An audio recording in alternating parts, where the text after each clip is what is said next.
السلام عليكم ورحمة الله وبركاته. ازيكم يا حبايب قلب، عاملين ايه؟ انا شيماء العدوي، وده قناتي.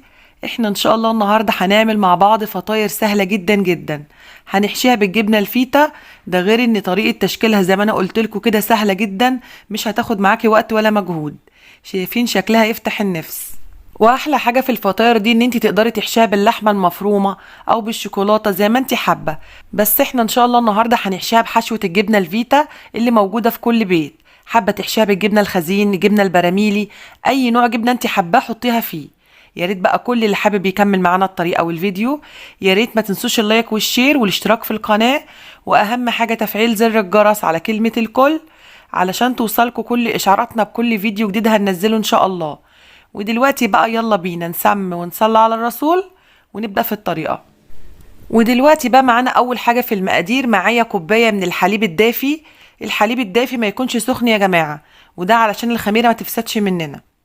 حجم الكوباية اللي أنا هستخدمها في جميع المقادير حجمها 250 ملي. بعد كده بقى هضيف ربع كوباية من المية. دي نص كوباية، أنا هضيف ربعها وهسيب الربع الباقي على جنب، هقول لكم هنعمل فيه ايه. بعد كده بقى هضيف ايه، هضيف تلت كوباية من الزيت. وزن الزيت الموجود جوه الكوباية وزنه 60 جرام. بعد كده بقى هضيف ايه، هضيف معلقة كبيرة كده من الخميرة الفورية، وعليهم بقى معلقتين كبار من السكر. ولو حابة تحطي السكر خشن عادي، بس عشان انا عندي سكر مطحون فحطيت. ضفت بعدهم معلقتين كبار من الحليب البودرة، وده اختياري. حابة تضيفيهم ضيفيهم، مش حابة خلاص. بعد كده بقى ضفت نص معلقة صغيرة من الملح. وبعدها بقى هقلب كل المقادير السائله دي مع بعضها كده زي ما انتم ملاحظين. انت بقى في المرحله دي لو مش متاكده من الخميره بتاعتك، تقدري تغطي على الخليط لغايه لما يعمل معاكي فقاقيع كده والخميره تفور معاكي وتتاكدي من الخميره بتاعتك. انما علشان انا متاكده من الخميره بتاعتي فهشتغل على طول. بعد كده بقى هنزل بخمس كوبايات من الدقيق او الطحين. هتنخلي الدقيق الاول، وبعد كده تمسكي الكوبايه وتعبيها بالمعلقه وتمسحي الكوبايه بنفس المعلقه. وده طبعا من غير ما تهز الكوبايه او تضغطيها بالدقيق. دلوقتي بقى انا هبتدي اعجن العجينه كده زي ما انتم ملاحظين. نسيت اقول لكم وزن الدقيق اللي موجود في الخمس كوبايات وزنه 590 جرام.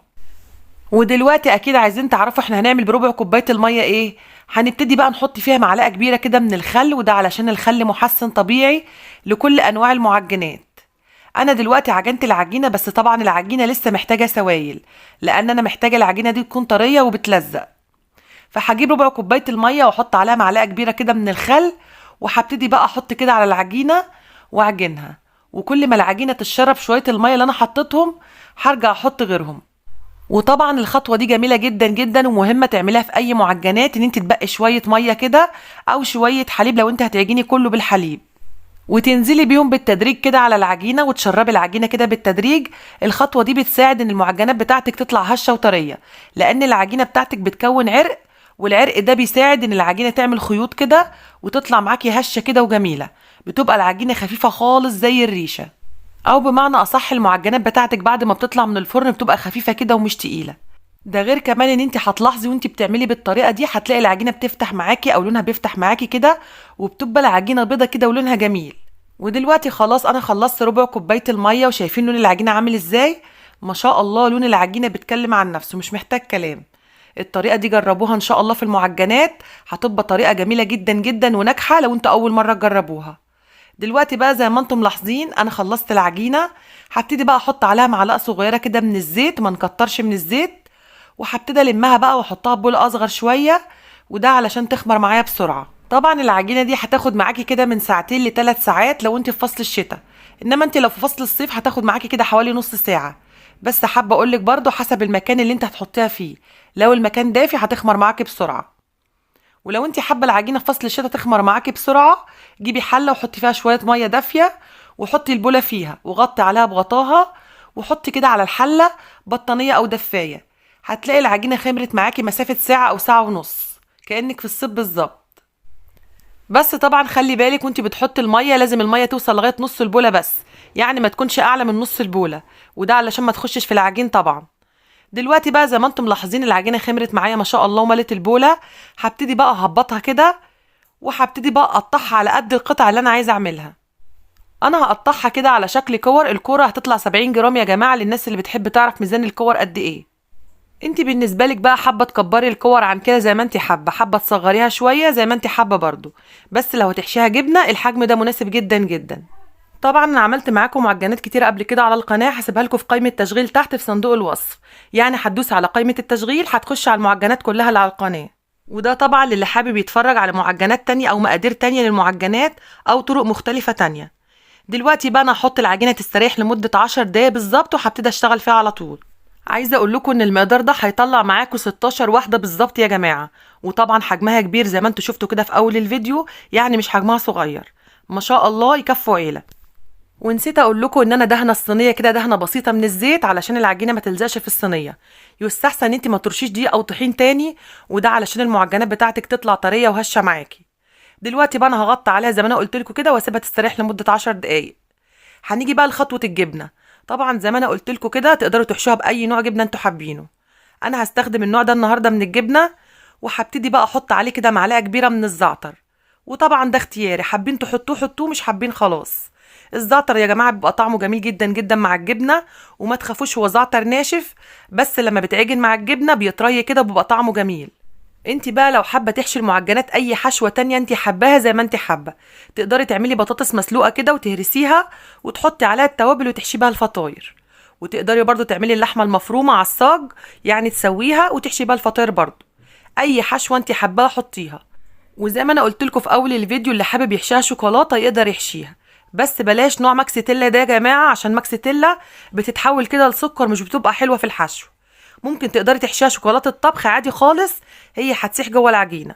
او تحشيها سماتيلا، سماتيلا جميله جدا جدا، وهي شوكولاته قابله للدهن زي النوتيلا بالظبط، بس سعرها ارخص شويه من النوتيلا. دلوقتي بقى زي ما انتم ملاحظين انا هجيب قطعه كده من العجين وابتدي افردها كده على شكل دايره. بعد كده بروح قلبها على الناحيه التانية علشان اخد الشكل العدل اشكل عليه العجينه. زي ما انتم ملاحظين كده بمسك كده كل جنبين اضمهم على بعض علشان اخد شكل المربع، شايفين؟ بنفس الشكل ده. هي بتبقى شكل مربع او شكل ظرف. هبتدي بقى اطول العجينه كده، يعني ابتدي ان انا اقفلها كده لغايه الاخر علشان خاطر تقفل معايا من النص. هجيب بقى الاطراف دي علشان ما تبقاش طويله معايا كده، واروح تانيها كده بالشكل اللي انتوا شايفينه دوت، علشان لما اجي اقلبها على الناحيه التانية تديني شكل المربع. شايفين ده شكلها يا جماعه؟ شكلها بسيط وسهل جدا، وفي نفس الوقت برضو بتبقى ايه شكلها شيك. هعمل معاكم واحده كمان بس علشان اللي ما خدش باله في الاولانيه. دلوقتي زي ما انتم ملاحظين بفردها كده على شكل دايره واروح قلبها على الناحيه التانية، وده علشان اعملها على الشكل العدل. ودلوقتي بقى ركزوا معايا، بالنسبه للصاج اللي هنحط فيه الفطاير لازم يكون مدهون دهنه كده محترمه من الزيت، وده علشان الفطاير ما تلزقش مني بعد التسويه. شايفين يا جماعه وانا بحط الجبنه ما بقربهاش من الحراف خالص عشان لما اجي اقفل العجينه تقفل معايا. قفلي كده الجنبين من هنا ومن هنا، وبرده من الناحيه التانية نفس الوضع. بعد كده بقى بقفلها من النص واطني الحراف كده علشان تديني شكل مربع. دلوقتي بقى انا هسيبها تخمر كده للمره التانية. بعد ما اخلص الصاجين، هم هيطلعوا معايا صاجين، هرص كل 8 في صاج علشان ياخدوا راحتهم كده في الخمر، لان ما شاء الله حجمهم بيزيد. طبعا الفطاير دي عشان احنا في فصل الشتاء هتاخد معاكي كده حوالي ساعه علشان تخمر مره تانية، انما انت لو في فصل الصيف هتاخد نص ساعه بالظبط وهتخمر معاكي. شايفين انا رصيتهم في الصاج كده، والصاج مدهون دهنه محترمه كده من الزيت زي ما انا قلت لكم. ودلوقتي بقى ركزوا معايا، ده شكل الفطاير بعد ما سبتها خمرت المره التانية، يعني هي كده خمرانه. هجيب بقى صفار بيضه ومعلقتين 3 كده من الحليب، ورشه صغيره كده من القهوه، القهوه اللي هي سريعه الذوبان يا جماعه، وابتدي اقلبهم مع بعض. بس ما تكتريش من القهوه، شعره كده بين ايديكي، وتروحي مقلباهم مع بعض على حبه من الفانيليا، وتروحي دهنه وش الفطاير. طب افرض انت مش بتحبي طعم البيض هتعملي ايه؟ هتجيبي شويه من الحليب وعليهم رشه من البن وعليهم كده شويه من الفانيليا وادهني وش الفطاير، هتديكي لون جميل برضو. حابين بقى تحط عليهم سمسم كده زي ما انا حطيت، زي ما انتوا حابين. انا هحط سمسم كده من الحراف، وفي النص سمسم وحبه البركه، انما في الصاج التاني هحط في النص حبه البركه بس. ودلوقتي بقى ركزوا معايا، انا هدخلها على درجه حراره 250، وطبعا لو الفرن بتاعك حامي قوي شغليه على درجه حراره 200. لو الفرن كهربا شغلي فوق وتحت، وحط الصاج في الرف اللي في النص. ونسيت اقول لكم ان احنا لازم نشغل الفرن من قبلها ب10 دقايق، لازم الفطاير تخش على فرن سخن، وده علشان تطلع معاكي طريه وهشه ما تنشفش منك في الفرن. انما لو فرن البوتاجاز بقى هتشغلي من تحت الاول، وهتحط الصاج برده في الرف اللي في النص، واول ما تستوي من تحت هتطفي من تحت بقى وتشغلي الشوايه وتحمري وشها. طبعا اول ما بتطلع من الفرن وهي لسه سخنه كده مولعه نار بتغطي عليها، وده علشان تعرق معاكي كده وتدنها طريه معاكي لغايه اخر واحده. شايفين ده شكلها بعد ما بردت يا جماعه؟ ما شاء الله شكلها تحفه وطعمها جميل وريحه الزعتر مع الجبنه عايزه اقول لكم قلبه ريحه البيت. يلا بقى قومي اعمليهم كده للولاد يفرحوا بيهم. ما شاء الله طعمهم جميل جدا جدا، وحاجه جاهزه كده مش هتحتاجي ان انت تحشيها. وطبعا لو حابه تعملي كميه تقدري تعمليها كده وتحطيها في اكياس وتحطيها في الفريزر، واول ما تحتاجيها تطلعيها تفك وتسخنيها في الفرن تاني، هترجع كأنك لسه عاملاها بالظبط. يا ريت بقى كل اللي وصل للحته دي من الفيديو ما ينساش يحط اللايك، واللي اول مره يشوف القناه وحابب يشترك فيها اكيد يشرفنا اشتراكه، بس ما ينساش يفعل زر الجرس على كلمه الكل علشان توصلوا اشعاراتنا بكل فيديو جديد هننزله ان شاء الله. اترككم في رعايه الله وامنه. دمتم سالمين، والسلام عليكم ورحمه الله وبركاته.